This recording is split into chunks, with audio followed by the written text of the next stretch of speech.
Notice this thrill.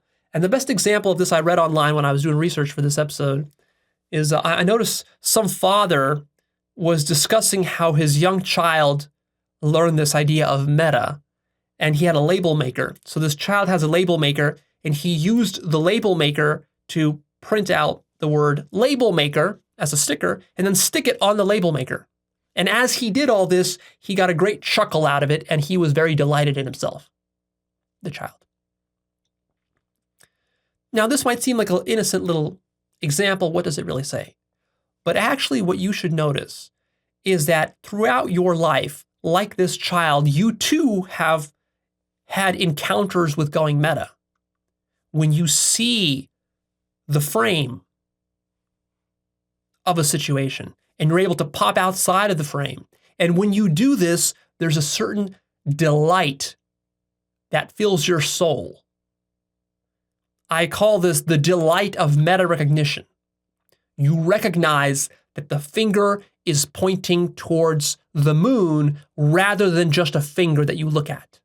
You discover that there's something implicit that's being suggested. And then when you discover that implicit thing, it gives you delight. It feels like you've discovered a hidden truth about reality.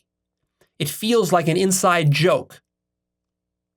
And that's what a lot of awakened people report when they awaken. You know, sometimes you can ask an awakened person, so what was it like for you to awaken? And they just laugh, they chuckle. Or they just say, I get it. It's God's cosmic joke. Why do they say that? Because there truly is a delight in recognizing this sort of secret mystery behind existence.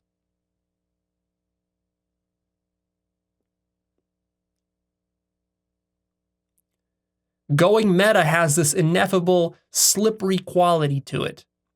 You can never fully articulate it. In the same way that a really good joke has a strong punchline, and you either get the punchline or you don't.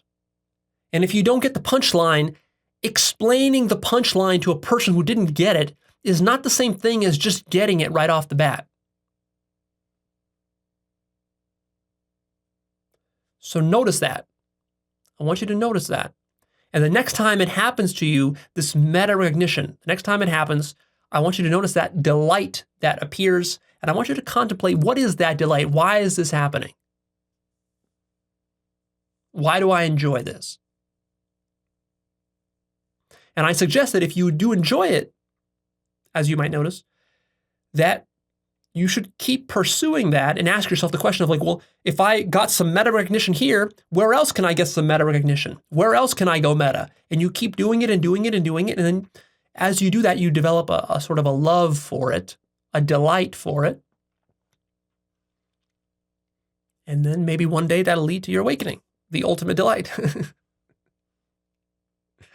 See, when you're going meta, you're in some way touching the implicit, touching the divine. You're discovering the divine within the universe. And if you're a bit of a logic nerd, science nerd, math nerd, and you appreciate the works of Douglas Hofstadter and his masterpiece, Gödel, Escher, and Bach, then one of the remarkable things about Hofstadter's work is that it's so whimsical. On the one hand, it's this dense, nerdy, mathematical, logical topic, and it's hard to read through that book. One of the most challenging books you'll ever read with all these mathematical proofs, but it's different from just it's different from like just a logical textbook. It has this whimsy and artistry to it. It has a cleverness. He writes in such a clever way. He won a Pulitzer Prize for that back in the late 70s. But for a lot of guys who are like in the computer science community, the math nerd, logical community, and so forth, they can appreciate that whimsical nature to logic. And that's just a little taste of what you get when you pursue spiritual work. See, you get more of that. not within the logical domain, outside the logical domain. You get more and more of that. And it's addictive. It's not just a chore you do, it's addictive, and you can see a beauty and an artistry to it. And that is one of the charms of doing consciousness work, is that sometimes it's difficult and grueling. You go through emotional turmoil and ego backlashes. That's all the bad stuff. But then as far as the good stuff, sometimes you get these moments of clarity and just this beauty, and you see the mystery, awe, and wonder and genius of existence.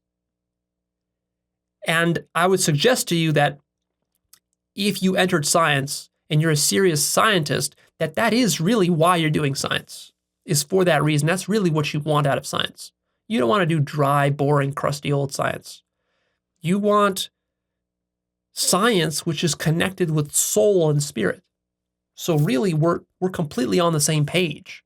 The difference between what you might perceive I'm saying here, if you're an atheist or you're a rationalist or a materialist or a realist or a scientist or a logician or mathematician, it might seem like we're totally, diametrically opposed. Actually, we're not. We're much closer aligned than you would think.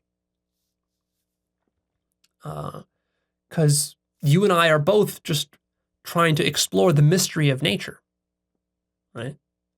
And the ultimate achievement of that is awakening, not your math or your logic or your science.